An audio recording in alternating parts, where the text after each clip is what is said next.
যাই আজকে এই টাকা দিয়া পরীক্ষা করে দেখবো কার কার মনে আল্লাহ তাআলার ভয় আছে। ওই ভাই থামো থামো, যাইবা মান্ডা মসজিদ? হ ভাই যাবো, উঠেন।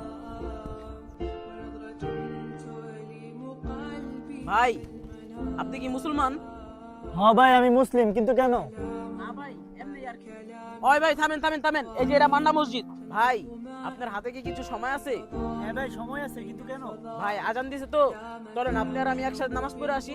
না ভাই কি কর, নামাজের লেগে সময় নেই। না ভাই আসলে আমি নিয়ত করছিলাম আমার সাথে যে নামাজি যাবে তাকে আমি এই টাকাটা দিব। ও ভাই টাকা দিবেন, আগে করবেন না, চলেন নামাজটা পড়ে আসি। যাই আসর আজান দিছে, এখন যা দেই কার কার মনে আল্লাহ তাআলার ভয় আছে এই টাকাটা দিয়া। এই ভাই দাঁড়ান দাঁড়ান, যাবেন নাকি জামতলা মসজিদ? ভাই যাবো তো, ওঠেন। আচ্ছা ভাই চলেন তাইলে।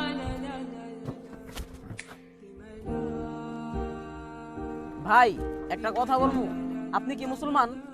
জি ভাই আমি মুসলিম। ও আচ্ছা ভাই। ওই ভাই দাঁড়ান দাঁড়ান দাঁড়ান, এই যে জামতলা মসজিদ, ভাই আপনার হাতে কি কিছু সময় হবে? জি ভাই হবে, কিন্তু কেন? ভাই আসর আজান দিয়েছে তো, চলেন আমরা একসাথে নামাজ পড়ে আসি। জি ভাই। ভাই দাঁড়ান, এই যে এই 500 টাকা আপনার জন্য। কিন্তু কেন? ভাই আসলে আমি নিয়ত করছিলাম আমার সাথে যে নামাজ পড়তে যাবে তাকে আমি কিছু টাকা দান করব। না না ভাই, আমি এই টাকা নিতে পারবো না। কেন ভাই টাকা নিতে পারবেন না কেন?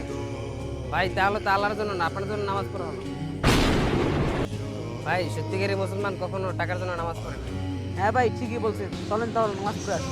সত্যিকারী মুসলমান কখনো টাকার জন্য নামাজ পড়েন না। আমাদের ভিডিও ভালো লাগলে কমেন্টে আল্লাহু আকবার লিখতে ভুলবেন না।